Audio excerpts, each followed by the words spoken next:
Pada video kali ini saya akan membahas dampak sosial bencana, mata kuliah Sosiologi Bencana. Tetapi sebelum lanjut ke pembahasannya, saya akan memperkenalkan nama saya. Nama saya Ferdinandus Gunawan Krisno. Saya mahasiswa Universitas Nusa Cendana yang mengikuti pertukaran mahasiswa di Universitas Jember. Langsung saja ke pembahasannya. Dampak sosial bencana. Jadi, yang pertama adalah definisi sosial bencana. Apa itu bencana?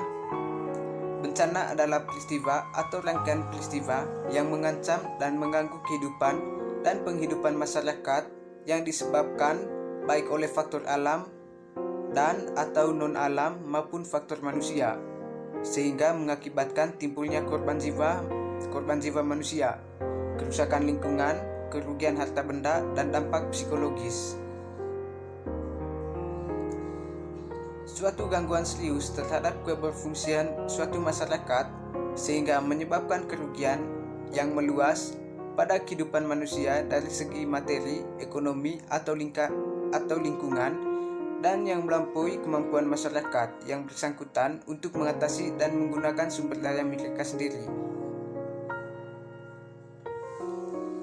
Jadi ada 3 jenis bencana menurut Undang-Undang Nomor 24 Tahun 2007. Yang pertama, bencana non-alam.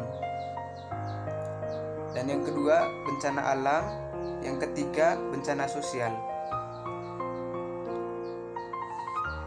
Kita akan membahas tentang bencana alam. Bencana alam adalah peristiwa atau serangkaian peristiwa yang disebabkan oleh alam, antara lain berupa gempa bumi, tsunami, gunung meletus, banjir, kekeringan, angin topan, dan tanah longsor.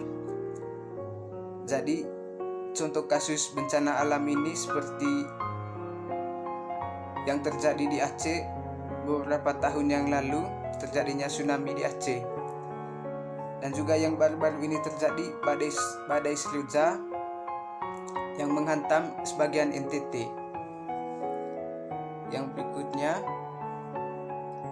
ini adalah foto contoh kasus terjadinya bencana alam. Berikutnya, bencana non-alam. Bencana yang diakibatkan oleh peristiwa atau rangkaian peristiwa non-alam yang antara lain berupa gagal teknologi, epidemi, dan wabah penyakit. Contoh bencana non-alam adalah COVID-19 yang terjadi sekarang ini.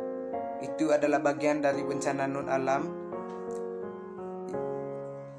dan COVID-19 adalah bagian dari wabah penyakit.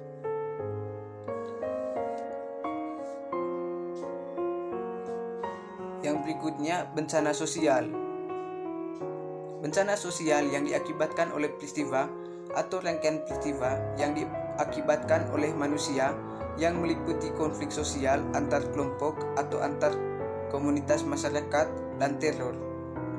Contoh kasusnya bencana sosial adalah terjadinya teroris yang berada di Papua. Dan seperti yang kita ketahui, ada beberapa tentara yang menjadi korban dari teror KKB yang ada di Papua. Berikutnya, ini adalah foto bencana sosial, bentrokan antara warga dengan kepolisian. Yang berikutnya, proses terjadinya bencana. Ada ancaman bahaya, ada kerentanan,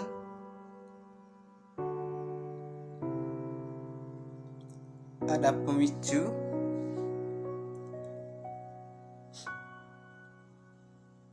yang mengakibatkan bencana. Dampak bencana. Pengertian dampak bencana, pengaruh kuat yang mendatangkan akibat, baik negatif maupun positif. Bencana alam dapat mengakibatkan dampak yang merusak pada bidang ekonomi, sosial, dan lingkungan. Kerusakan infrastruktur dapat mengganggu aktivitas sosial. Dampak dalam bidang sosial mencakup kematian, luka-luka, sakit, hilangnya tempat tinggal, dan kekacauan komunitas. Sementara kerusakan lingkungan dapat mencakup hancurnya hutan. Yang berikutnya, dampak bencana. Ada dua dampak bencana di sini, dampak positif dan juga dampak negatif. Sejatinya, setiap peristiwa yang terjadi mempunyai dampak positif dan negatif masing-masing. Selagi bencana alam lebih banyak berdampak negatif pada manusia. Di sisi lain, bencana alam sangat berdampak positif bagi lingkungan alam seperti ekosistem baru karena munculnya daratan baru dan pelebaran pantai serta suburnya tanah karena letusan gunung. Selama ini kita hanya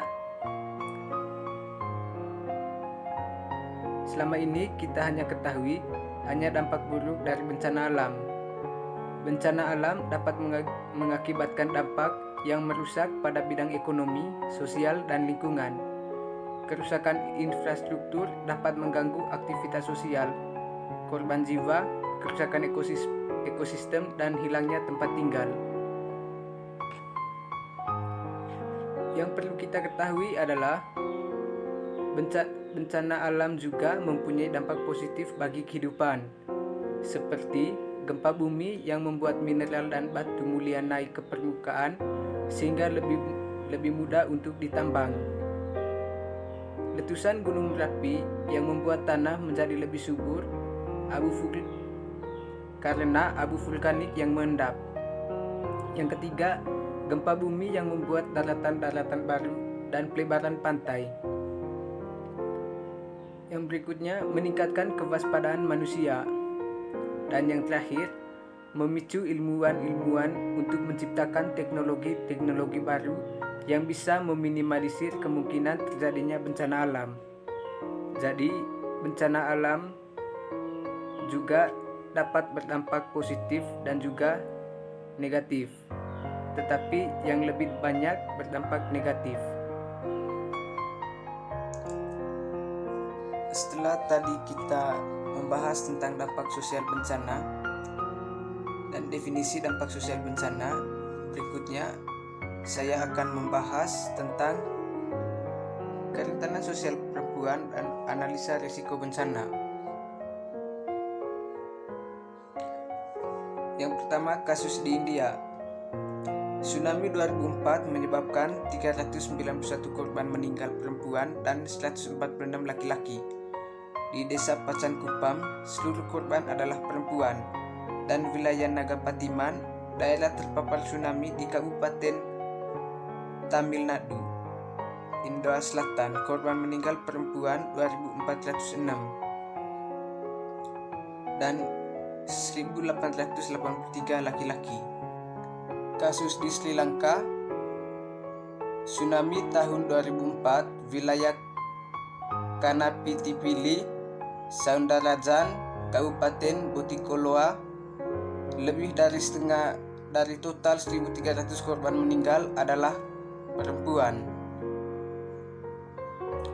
Badai mematikan di Bangladesh tahun 1991 telah dikenal sebagai salah satu badai paling mematikan sepanjang sejarah. Dengan kecepatan badai mencapai 256 km per jam. Di antara kurang lebih 180.000 korban, perempuan merupakan korban terbesar jumlahnya. Gempa dan tsunami di Aceh juga menunjukkan korban meninggal perempuan 30-40% lebih banyak dibandingkan laki-laki. Karena waktu itu perempuan kebanyakan sedang bekerja di rumah atau tidak cukup kuat untuk berlari ke tempat yang lebih tinggi, sembari membawa anak-anaknya yang belum bisa berjalan. Di lokasi yang berbeda, saat kejadian gempa di Yogyakarta pada 26 Mei 2006, mayoritas korban adalah perempuan dan lansia yang pada saat itu berada di dapur untuk menyiapkan sarapan pagi dan terlambat menyadari adanya gempa. Bahkan, ketika perempuan bisa lari keluar rumah, namun karena peran pengasuhan yang diembannya membuat masuk kembali ke dalam rumah karena teringat anaknya yang masih tertinggal di dalam. Jadi ini adalah data korban dan kerusakan gempa Dusun Gedongan, Piyungan, Yogyakarta. Jumlah penduduk 281 orang. Korban meninggal ada 8 orang, luka berat 15 orang, luka ringan 50 orang, kerusakan rumah 90%, dan rumah yang rusak ringan 10%.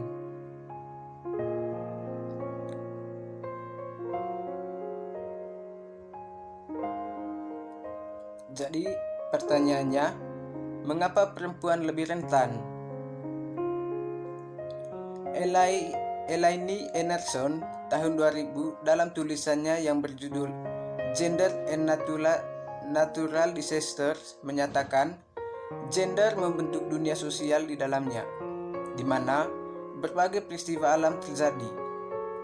Perempuan dibuat menjadi lebih rentan terhadap bencana melalui peran sosial yang mereka bangun. Perempuan memiliki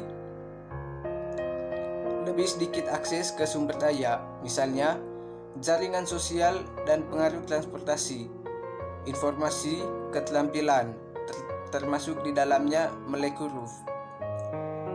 Kontrol sumber daya alam dan ekonomi, mobilitas individu, jaminan tempat tinggal dan pekerjaan, bebas dari kekerasan, dan memegang kendali atas pengambilan keputusan.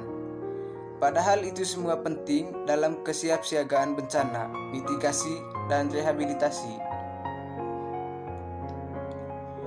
Perempuan juga menjadi korban pengelompokan gender terkait pekerjaan. Mereka terwakili dalam industri pertanian, wirausaha, dan sektor ekonomi informal. Dengan upah kerja di bawah UMR, keamanan kerja yang terbatas, tidak mendapatkan fasilitas pelayanan kesehatan, dan kelompok untuk menyuarakan aspirasinya. Sektor pertanian dan informal pada umumnya yang paling terkena dampak peristiwa bencana alam. Dengan begitu, perempuan lebih dari mewakili satu di antara penduduk yang tidak memiliki pekerjaan setelah terjadi bencana. Perempuan dianggap bertanggung jawab terhadap tugas-tugas domestik seperti mengurus anak, orang tua, dan lansia, dan anggota keluarga yang memiliki ketidaksempurnaan fisik ataupun mental. Mereka tidak memiliki kebebasan berpindah tempat untuk mencari pekerjaan setelah mengalami bencana. Laki-laki sering berpindah tempat meninggalkan rumah tangga yang harus diambil alih tanggung jawabnya oleh perempuan dengan angka statistik yang terus meningkat.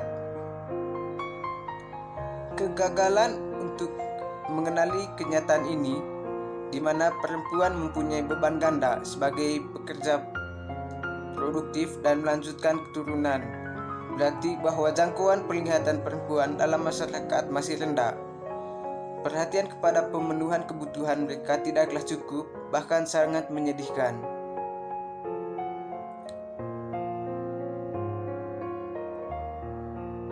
Rumah atau tempat tinggal seringkali hancur akibat bencana alam. Banyak keluarga yang terpaksa mengungsi ke tempat perlindungan sementara. Keterbatasan fasilitas untuk kehidupan sehari-hari, misalnya aktivitas memasak, berarti bahwa beban domestik perempuan bertambah pada saat bersamaan dengan beban ekonominya. Memfungsikan sedikit kebebasan dan mobilitas yang dimiliki untuk mencari alternatif sumber pendapatan keluarga. Ketika sumber daya ekonomi perempuan berkurang, maka posisi tawar mereka di dalam rumah tangga juga terpengaruh secara berlawanan. Sifat bencana itu sendiri dapat meningkatkan kerentanan perempuan, tak terkecuali adanya gejala peningkatan perempuan sebab kepala rumah tangga dan kenyataan bahwa mayoritas penghuni tempat perlindungan sementara adalah kaum perempuan. Beberapa kajian juga menunjukkan adanya suatu peningkatan kekerasan dalam rumah tangga dan kekerasan atau pelecehan seksual setelah kejadian bencana alam. Yang tak kalah pentingnya yaitu kesehatan kaum perempuan, khususnya kesehatan reproduksi dan kesehatan seksual yang sedari awal harus dikenali sebagai komponen kunci dalam upaya pemberian bantuan atau pertolongan. Setelah bencana, bagaimanapun juga, perhatian kepada mereka tidaklah cukup dan kesehatan perempuan mengalami penderitaan yang tidak sebanding dengan hasilnya. Berdasarkan laporan dari UN IACSC bahwa struktur relasi gender adalah bagian konteks budaya dan sosial yang mempengaruhi kapasitas komunitas untuk mengantisipasi, menyiapkan diri, mempertahankan diri, dan juga melakukan pemulihan karena bencana. Untuk itu, melalui pemberdayaan mereka diberi akses dan penguasa terhadap informasi dan pengetahuan tentang bencana serta pencegahannya. Selain itu, perempuan juga dapat ikut ambil bagian dalam menyuarakan pengalaman, kebutuhan, dan kekhawatirannya. Ini dikarenakan perempuan sebagai bagian dari masyarakat yang mempunyai potensi cukup besar untuk berperan dalam mengambil keputusan di rumah tangganya dan di ranah publik. Kaum perempuan dapat memberikan usulan pengelompokan dalam pengelolaan bencana yang dituntut dan cepat serta terkoordinasi dengan baik. Mereka dapat menyumbangkan tenaga dan pikirannya serta mendukung kelompok sosial kemasyarakatan, misalnya dalam hal pendidikan untuk anak-anak korban bencana. Sejauh ini, pengkhususan perlindungan bagi perempuan hanya dihubungkan dengan kesehatan reproduksi yang merupakan hak asasinya. Selain itu, mengakomodasikan kebutuhan, pengalaman, serta kepedulian perempuan, serta memfasilitasi perempuan untuk dapat berperan aktif dalam fase persiapan dan penanggulangan bencana, serta fase-fase selanjutnya dapat lebih dimaksimalkan. Dalam kehidupan sosial, ada pembagian tugas, division of labor. Begitu pula dalam kehidupan keluarga, karena tidaklah mungkin sebuah kapal dikomandani oleh dua nahkoda. Talcott Person dan Bales tahun 1979 berpendapat bahwa keluarga adalah sebagai unit sosial yang memberikan perbedaan peran suami dan istri untuk saling melengkapi dan saling membantu satu sama lain. Keharmonisan hidup hanya dapat diciptakan bila terjadi pembagian peran dan tugas yang serasi antara perempuan dan laki-laki, dan hal ini dimulai sejak dini melalui pola pendidikan dan pengasuhan anak dalam keluarga. Subordinasi perempuan yang lumrah berkembang dalam budaya patriarki tersebut menempatkan perempuan pada posisi yang kurang menguntungkan, baik dari segi sosial, ekonomi, maupun politik. Karena bagaimanapun posisi ekonomi yang lemah berpengaruh signifikan terhadap proses komunikasi dan negosiasi dalam forum pengambilan keputusan, baik itu di rumah tangga ataupun di masyarakat luas. Sebenarnya, secara sederhana bisa kita analisa bahwa jika saja perempuan dan laki-laki tidak lagi dibedakan peranan gendernya, maka peningkatan ekonomi keluarga maupun skala ekonomi makro di dalam pembangunan daerah yang lebih cepat tersebut karena terbukanya kesempatan yang sama bagi perempuan dan laki-laki dalam mendapatkan manfaat dan prioritas dari hasil-hasil pembangunan. Perempuan tidak perlu hadir di pertemuan adat. Logikanya, jika dalam kepengurusan adat terdapat perempuan yang juga ikut sebagai pengambil keputusan, tentu akan lebih baik lagi, karena kemudian masalah-masalah dan kepentingan perempuan yang ada dalam lingkup adat tersebut juga lebih diperhitungkan dan dianggap sebagai kepentingan bersama atau kepentingan umum. Bukankah perempuan yang lebih tahu tentang masalah perempuan itu sendiri? Jika kemudian mereka tidak pernah dilibatkan dalam pengambilan keputusan yang berhubungan dengan dirinya, bukankah tidak mungkin apa yang dianggap tidak penting oleh pengurus adat laki-laki ternyata merupakan hal yang sangat penting bagi perempuan? Dan bukan tidak mungkin keputusan adat yang dibuat bisa merugikan perempuan karena ketidakhadiran perempuan dalam forum untuk menyampaikan pendapatnya.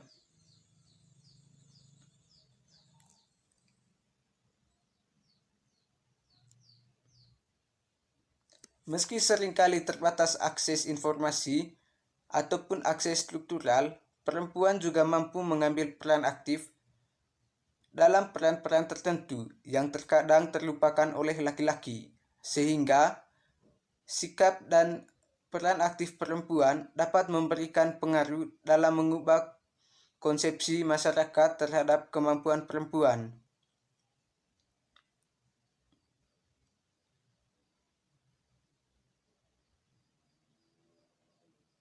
Perkumpulan yang dibentuk kaum perempuan di tingkat kedaerahan dan nasional sangatlah penting jika dimaksimalkan perannya dalam upaya penanggulangan bencana, misalnya upaya preventif melalui sosialisasi kesiapsiagaan bencana yang bisa dilakukan melalui berbagai kegiatan kelompok-kelompok perempuan, seperti pengajian, PKK, dan yang lainnya.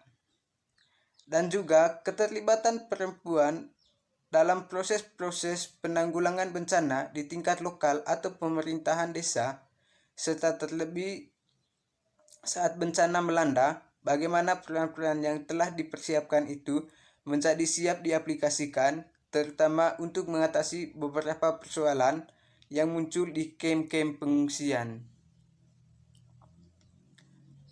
Keberadaan kelompok-kelompok perempuan di masyarakat merupakan salah satu bentuk modal sosial yang berperan dalam upaya pengurangan risiko bencana. Beberapa hasil penelitian menunjukkan bahwa peran perempuan dalam bencana mampu memperkuat eksistensi mereka di dalam masyarakat.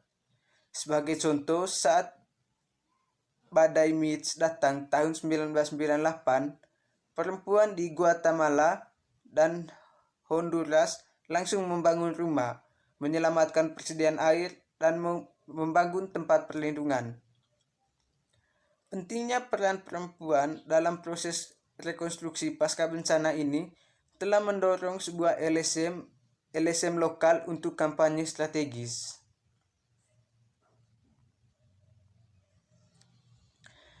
Dalam buku Perempuan dan Bencana, Pengalaman Yogyakarta, peran perempuan dalam penanganan bencana dalam hal perjuangannya membentuk dapur umum dilakukan secara spontan oleh ibu-ibu, baik yang rumahnya roboh atau tidak, saling membantu demi mencapai tujuan agar keluarganya tidak kelaparan.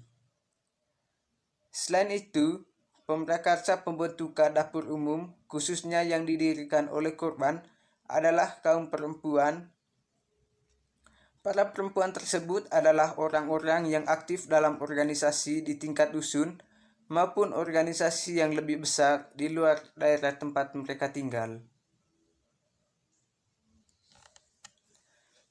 Baik, itu saja penjelasan saya pada video kali ini.